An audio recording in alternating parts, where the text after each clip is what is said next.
नमस्कार, आप देख रहे हैं न्यूज दर्शन टीवी। आज हम नजर डालेंगे देश और दुनिया की उन बड़ी घटनाओं पर जो आने वाले समय की दिशा तय कर रही हैं, चुनावी सरगर्मियों से लेकर अंतर्राष्ट्रीय तनाव तक। तो चलिए आज के विश्लेषण की शुरुआत करते हैं देश के राजनीतिक अखाड़े से, जहां कई राज्यों में चुनावी पारा अपने चरम पर है। असम, केरल और पुदुचेरी में विधानसभा चुनावों के लिए जोर शोर से चल रहा प्रचार अभियान अब थम गया है। पिछले कई हफ्तों से सभी दलों के दिग्गज नेताओं ने मतदाताओं को लुभाने में कोई कसर नहीं छोड़ी। असम में प्रधानमंत्री नरेंद्र मोदी ने अपनी एक रैली में विकसित असम के जरिए विकसित भारत का संकल्प दोहराया। उन्होंने ये भी आरोप लगाया कि पहले की सरकारों के दौरान राज्य विकास की दौड़ में काफी पीछे रह गया था। वहीं दूसरी तरफ कांग्रेस अध्यक्ष मल्लिकार्जुन खड़गे ने एनडीए सरकार की घुसपैठ से जुड़ी नीति पर तीखे सवाल उठाए।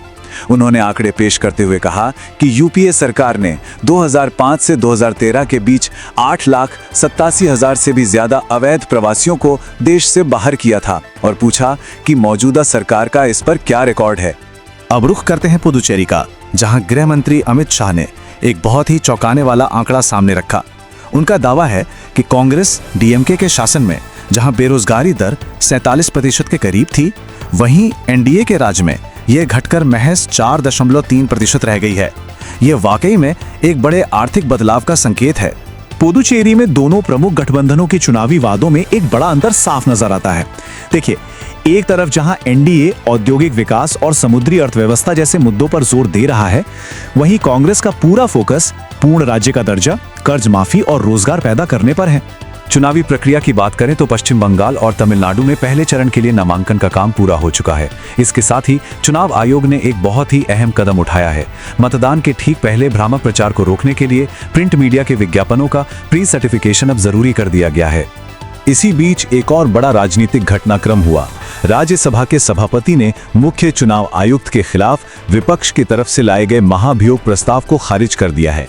आपको बता दें कि विपक्ष ने उन पर पक्षपात का आरोप लगाया था, लेकिन इस फैसले के साथ ही ये मामला अब यहीं समाप्त हो गया है। राजनीतिक हलचल से आगे बढ़कर अब बात करते हैं देश की आर्थिक स्थिरता की। आइए देखते हैं कि सरकार वैश्विक चुनौतियों के बीच अर्थव्यवस्था और बुनियादी ढांचे को मजबूत करने के लिए क्या कदम उठा रही है। पश्चिम एशिया में जिस तरह से तनाव बढ़ रहा है, उसने दुनिया भर में सप्लाई चेन को लेकर चिंताएं बढ़ा दी हैं। ऐसे में भारत सरकार ने देश को ये भरोसा दिलाया है कि हमारे पास खाने पीने की चीजों का यानी खाद्यान्न का भरपूर भंडार है और पूरी स्थिति पर पैनी नजर रखी जा रही है। तो सवाल यह है कि हमारे पास असल में कितना भंडार है। जरा इन आंकड़ों पर गौर कीजिए। देश के पास इस वक्त 28 लाख मीट्रिक टन दालें, 220 लाख मीट्रिक टन गेहूं और 380 लाख मीट्रिक टन चावल का स्टॉक है। मतलब कुल मिलाकर 600 लाख मीट्रिक टन से भी ज्यादा का विशाल भंडार, जो किसी भी आपात स्थिति से निपटने के लिए काफी है। 1364 करोड़ रुपए, ये वो बड़ी रकम है जिसे भारतीय रेलवे ने अपनी सुरक्षा और अपने इंफ्रास्ट्रक्चर को और भी ज्यादा आधुनिक बनाने के लिए मंजूरी दी है। इस पैसे का इस्तेमाल 3 बेहद जरूरी कामों में होगा। पहला, ट्रेनों की टक्कर को रोकने वाला हमारा अपना स्वदेशी सिस्टम कवच, उसे लगाना। दूसरा, बेहतर कम्युनिकेशन के लिए ऑप्टिकल फाइबर नेटवर्क को और फैलाना। और तीसरा, जो पुराना सिग्नलिंग सिस्टम है उसे बदलकर नया इलेक्ट्रॉनिक सिस्टम लगाना। ये तीनों कदम मिलकर रेल यात्रा को और भी सुरक्षित बनाने में मदद करेंगे। चलिए अब बात करते हैं बाहरी चुनौतियों की, जिसमें क्षेत्रीय संघर्षों से लेकर आतंकवाद के खिलाफ हमारी लड़ाई तक सब कुछ शामिल है। पश्चिम एशिया में हालात और भी तनावपूर्ण हो गए हैं, जहां खबर है कि इजराइल ने ईरान के ऊर्जा ठिकानों पर हमला किया है। इस बढ़ते टकराव के बीच होर्मुज जलडमरू मध्य जैसे जरूरी समुद्री रास्तों को खुला रखने के लिए कूटनीतिक कोशिशें भी तेज हो गई हैं। ऐसे चुनौतीपूर्ण माहौल में भारत भी अपने हितों की रक्षा के लिए पूरी तरह मुस्तैद है। अंतर्राष्ट्रीय स्तर पर भारतीय झंडे वाले 2 जहाजों को सुरक्षित निकाल लिया गया है।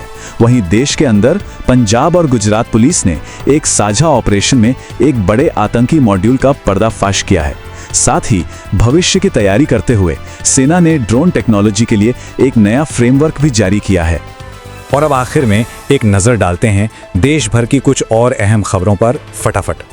कई मोर्चों से अच्छी खबरें आ रही हैं।